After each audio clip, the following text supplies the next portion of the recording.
17. That's how many pieces they counted in the rice paddy outside Hualak, laid out in the mud like some kind of mechanical autopsy. Aluminum skin peeled back in curls, a wing spar driven 3 feet into the earth. Wiring harnesses fanned out in the brown water like the roots of a tree that never grew. Lieutenant Colonel Nguyen Van Than stood at the edge of the crater with his hands on his hips and a problem he couldn't name. He'd been called out from Hanoi at 4 in the morning, driven 30 kilometers on roads that barely qualified, and told only that something had come down. A plane. American. Shot down by a militia unit operating a 37mm battery east of the airfield. Fine. They shot down American planes. That was the whole point of the batteries. But Than had been looking at wreckage for 2 years, and something was wrong with this one. He circled the debris field twice before he understood. There was no cockpit, no ejection seat rails, no oxygen system, no survival kit scattered in the elephant grass, no boot prints in the mud where a pilot would have landed, assuming he'd punched out, no parachute snagged in the tree line. Nothing. He crouched beside the largest fragment, a section of fuselage about 3 meters long, and ran his hand along the interior surface. Smooth, no padding, no instrument panel backing, no rudder pedals, no seat frame mounting points. The cavity where a man should have sat was filled instead with something else entirely. A metal rack, bolted to the airframe with precision hardware, and on it the shattered remains of a device he didn't recognize.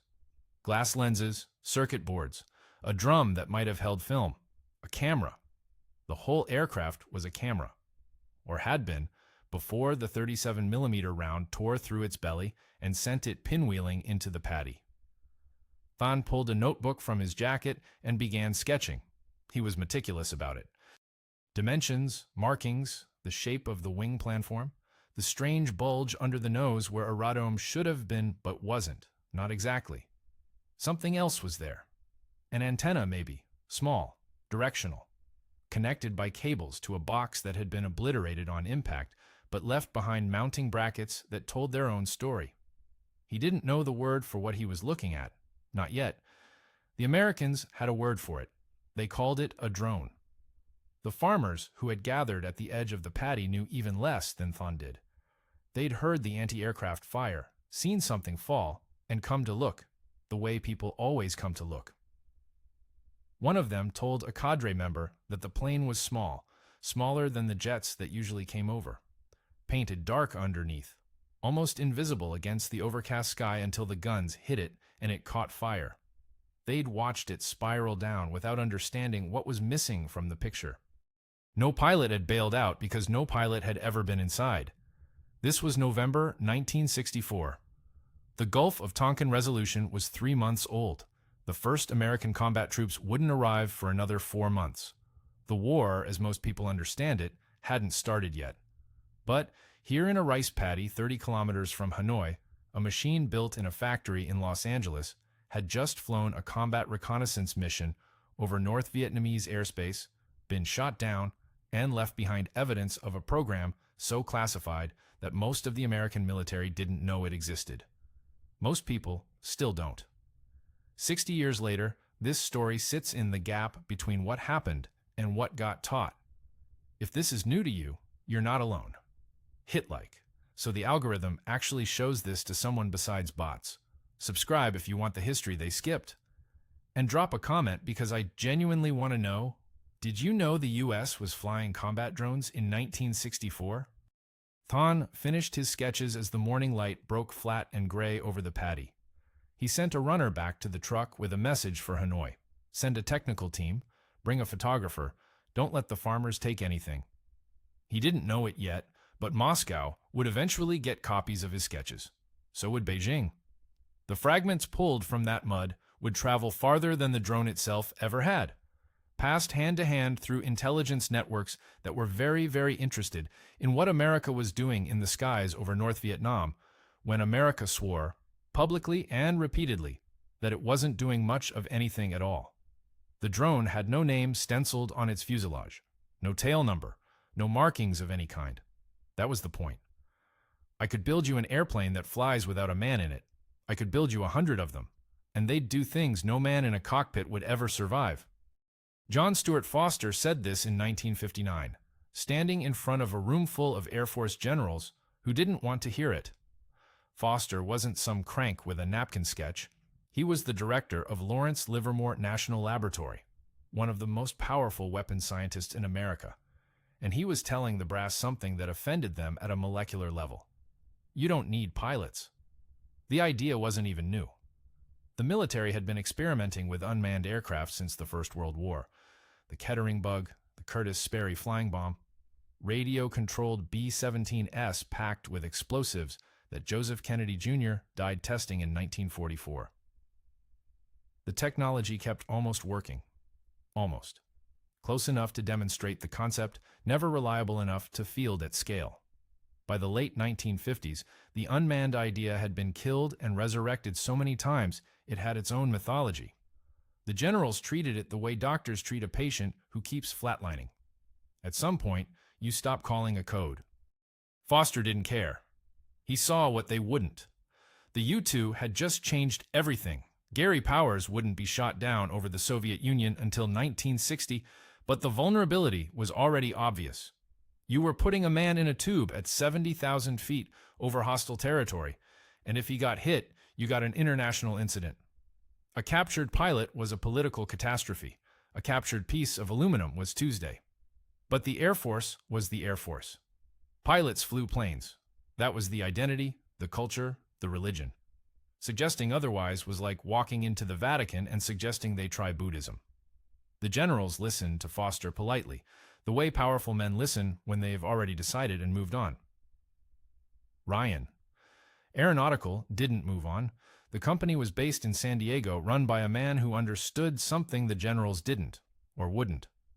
If you made the drone cheap enough, reliable enough, and useful enough, the military would eventually have no choice. Not because they wanted it, because a crisis would come along that left them no alternative. Ryan had been building target drones for years, the Firebee, a small jet-powered aircraft designed to be shot at during training exercises. It flew fast, it flew predictably, and it was expendable by design. That last part was the key. The whole engineering philosophy was built around the assumption that this thing was going to be destroyed, which meant it was already optimized for the one mission profile nobody was talking about: flying somewhere dangerous where you fully expected to lose the aircraft. The leap from target drone to reconnaissance drone was, conceptually, about 18 inches. You just had to put a camera where the scoring equipment was. Ryan's engineers knew this. They started working on it before anyone asked them to. Company funds, internal initiative, the kind of unsanctioned R&D that either gets you fired or gets you a contract. They called the prototype Model 147. It looked like a Firebee because it basically was one. Same fuselage, same engine, same launch system. You strapped it under the wing of a DC-130 mothership, flew to altitude, and dropped it. The drone's engine ignited. It followed a pre-programmed flight path using an autopilot and inertial navigation system, took its photographs, and then, this was the elegant part, it didn't land. It couldn't. It had no landing gear. Instead, it deployed a parachute, floated down, and was snatched out of the air by a helicopter, or picked up from the ground if the helicopter missed. Expendable, recoverable, deniable. The trifecta that no manned aircraft could offer. The Air Force still wasn't interested. The CIA was. After the Powers shoot-down in May 1960, the agency was desperate for alternatives to manned overflight. The U-2 program was politically radioactive. Eisenhower had personally promised Khrushchev that overflights would stop.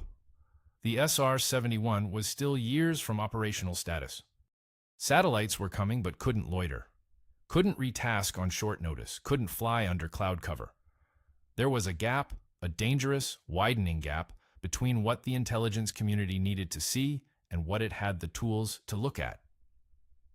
Ryan walked into that gap with a drone under its arm and a pitch the CIA couldn't refuse. What does it take to make an airplane invisible? Not literally invisible. The physics weren't there yet and wouldn't be for another 2 decades. But functionally invisible. Hard enough to see, hard enough to hear, hard enough to track on radar that by the time anyone on the ground figured out what was happening, the mission was already over and the film was already on its way to a processing lab in Saigon. The CIA gave Ryan a contract in 1962 under a program called Red Wagon. The requirements were straightforward in the way that impossible things are straightforward. Build us a drone that can fly over denied territory. Photograph what we need photographed. Survive long enough to get back, and leave no evidence it was ever there. Oh, and do it fast. Ryan's engineers went to work on the Model 147 with a kind of manic focus that only a black budget and a genuine crisis can produce. The airframe was small to begin with, 27 feet long, a wingspan of 13 feet. But small wasn't enough. Small still showed up on radar. Small still caught the light. Small still made noise. So, they started shaping. They redesigned the nose to scatter radar returns. They added radar-absorbing blankets to the fuselage, early crude versions of the stealth coatings that would later make the F-117 famous. They painted the airframe in carefully tested color schemes. Dark gray underneath to blend with overcast skies. Lighter on top to disappear against the ground when seen from above. They even experimented with wire screens over the engine intake to break up one of the strongest radar signatures on any jet aircraft. The British had tried something similar in the Second World War, fitting wooden mosquito bombers with radar-absorbent materials to reduce their signatures during Pathfinder missions over Germany. It worked, marginally. The technology was primitive, rubber sheets loaded with iron particles glued to the airframe and prone to peeling off at speed. But the principle was sound. You didn't have to be invisible. You just had to be invisible long enough.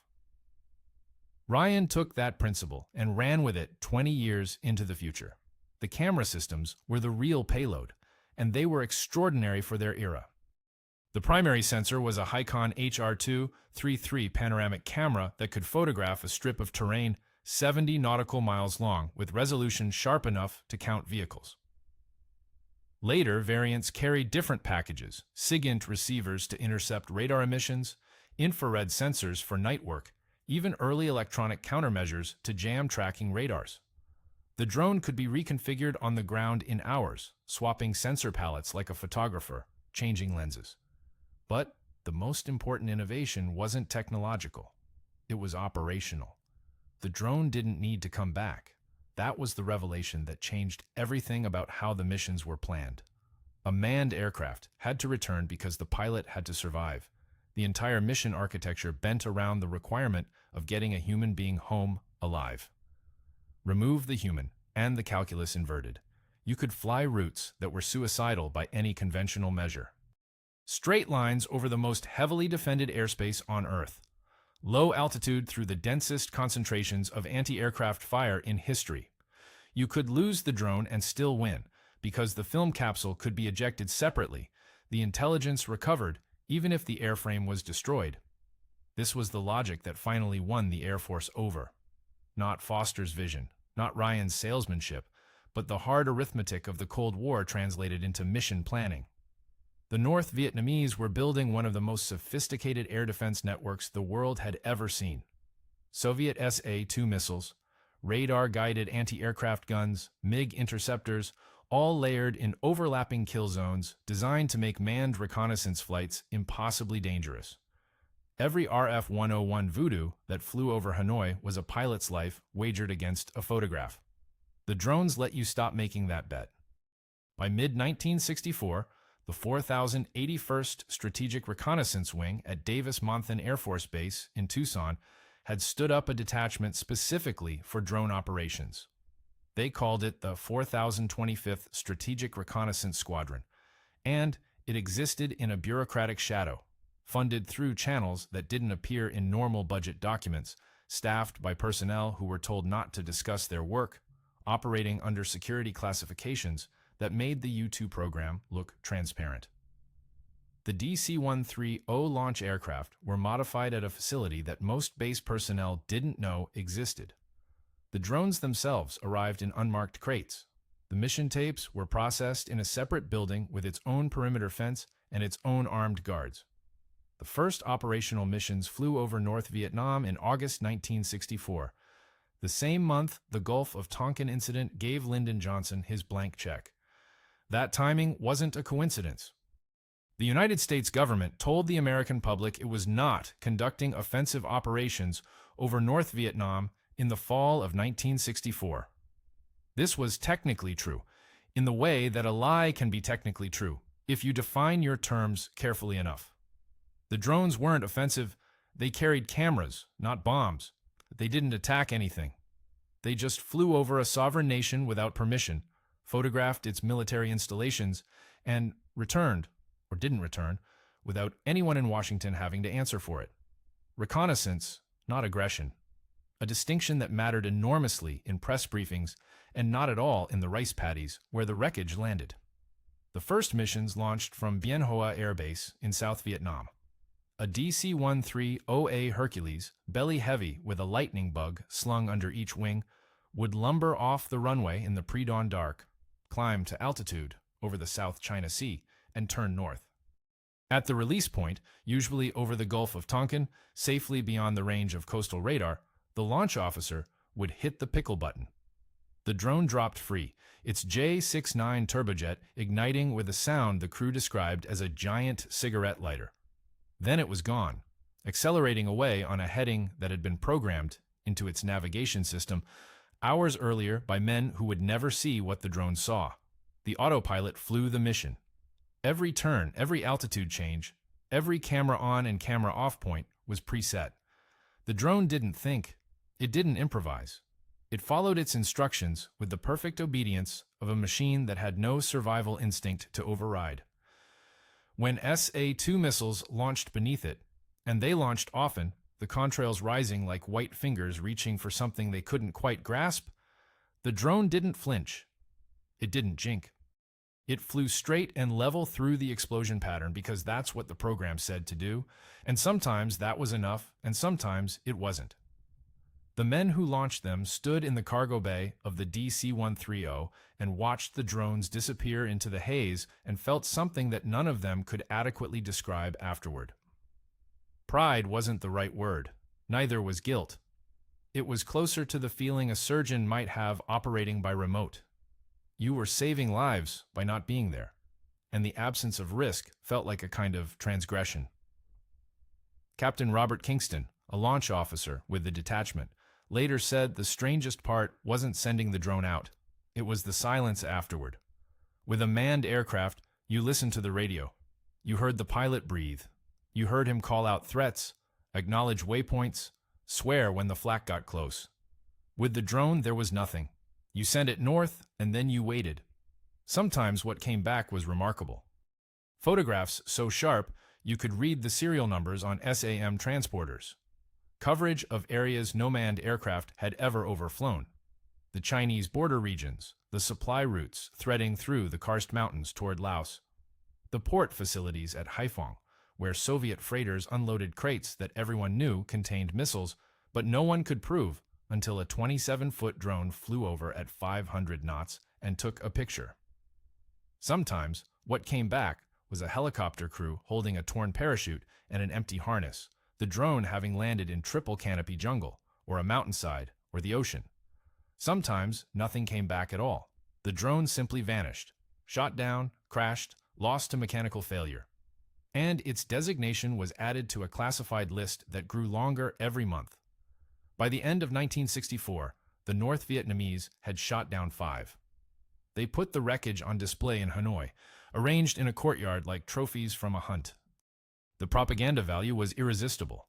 Proof that the Americans were violating North Vietnamese airspace. Proof that Washington was lying about the scope of its operations.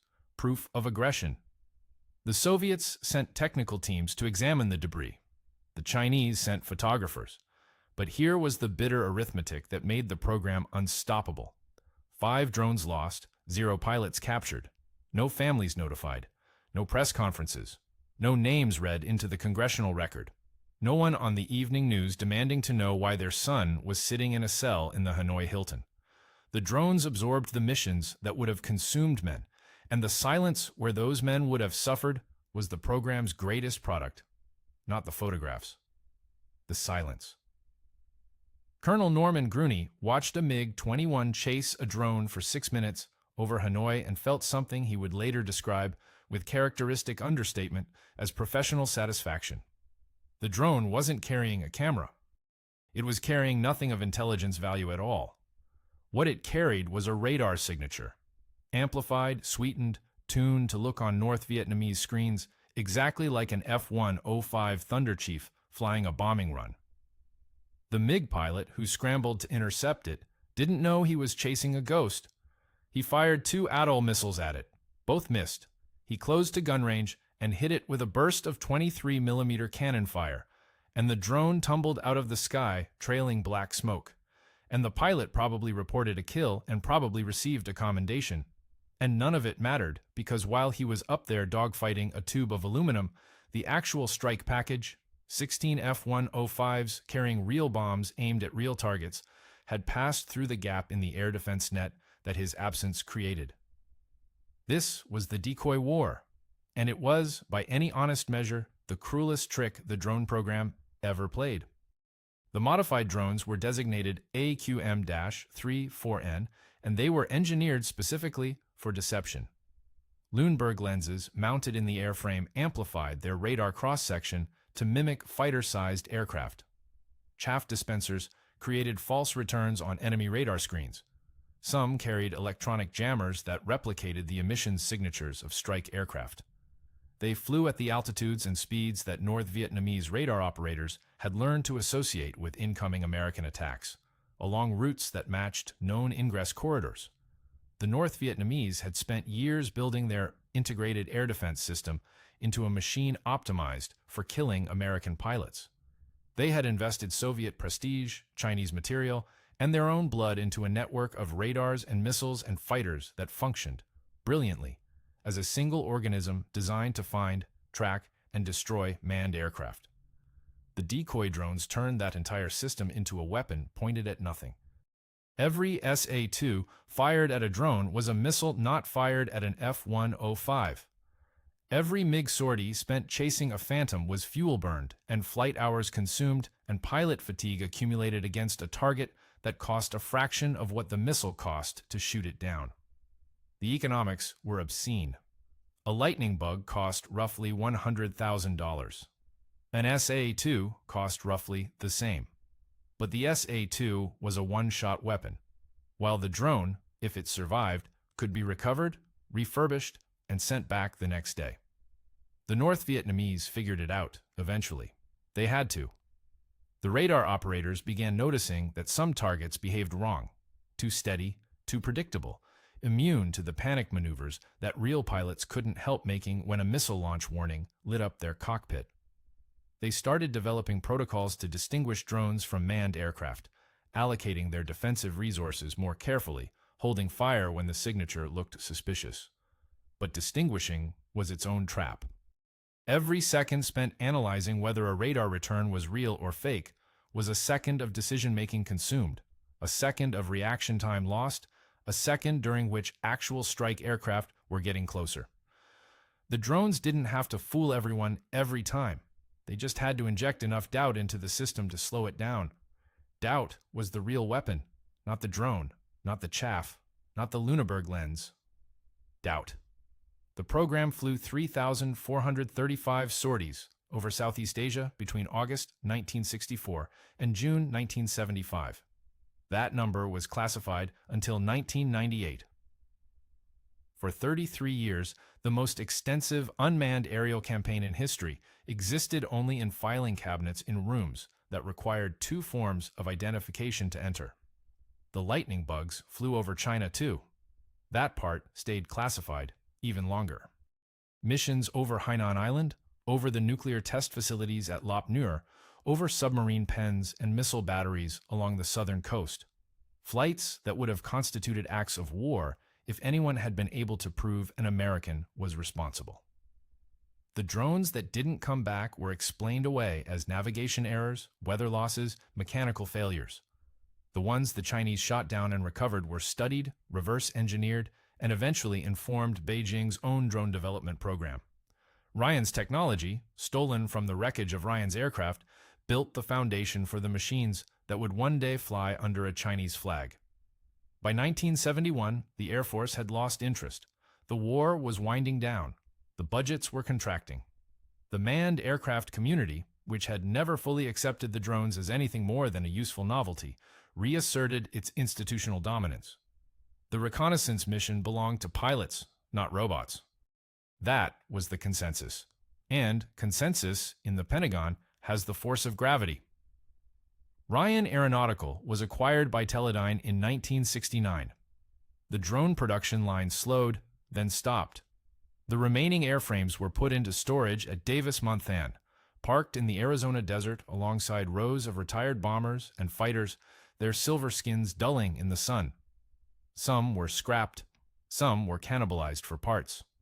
A few were transferred to the Navy for target practice, the aircraft that had survived thousands of hours over the most dangerous airspace on Earth, shot down over a test range in New Mexico, so a fleet defense crew could qualify on their missile systems. The men who flew the program, the launch officers, the recovery helicopter pilots, the maintenance crews who prepped the drones in the equatorial heat at Bien Hoa and Cadena and Utapao, scattered back into the regular Air Force or into civilian life. They couldn't talk about what they'd done. The classification held. Reunions didn't happen because the unit officially didn't exist. Master Sergeant Ralph DiLorenzo, who had serviced more lightning bugs than any other crew chief in the program, went back to New Jersey and worked at a tire shop for 18 years. One airframe, a Model 1 47SC, bureau number unknown, mission history redacted, sits today in the National Museum of the United States Air Force at Wright-Patterson. It hangs from the ceiling in the Cold War Gallery, suspended by cables above a display about strategic reconnaissance. The placard gives the basic specifications: wingspan, length, engine type, operational ceiling. It does not mention China. It does not mention the 578 drones lost over North Vietnam, Laos, and Cambodia. It does not mention the estimated number of SEA-2 missiles expended against unmanned targets, a number that, even in the most conservative analysis, represents hundreds of missiles that were not fired at men. The Israelis took the technology and used it over the Bekaa Valley in 1982, sending drones ahead of their strike aircraft in exactly the way the lightning bug crews had pioneered. The Syrians fired their entire missile inventory at the decoys. The Israeli Air Force destroyed 19 SAM batteries in the hours that followed. The doctrine was identical. Nobody credited Vietnam. In 2001, a Predator drone fired a Hellfire missile at a target in Afghanistan, and the newspapers called it the dawn of unmanned warfare. The program officers who had launched lightning bugs over Hanoi 37 years earlier read those articles in their living rooms and didn't bother writing letters to the editor. The operational records of the 100th Strategic Reconnaissance Wing, the unit designation that eventually replaced the 4081st, were declassified in batches between 1998 and 2010. The last batch included mission reports from the China overflights. A researcher at the National Security Archive filed the FOIA request in 2003. The documents arrived in 2010, partially redacted, in a brown envelope with no return address. He opened it at his desk, spread the pages out under the lamp, and started reading.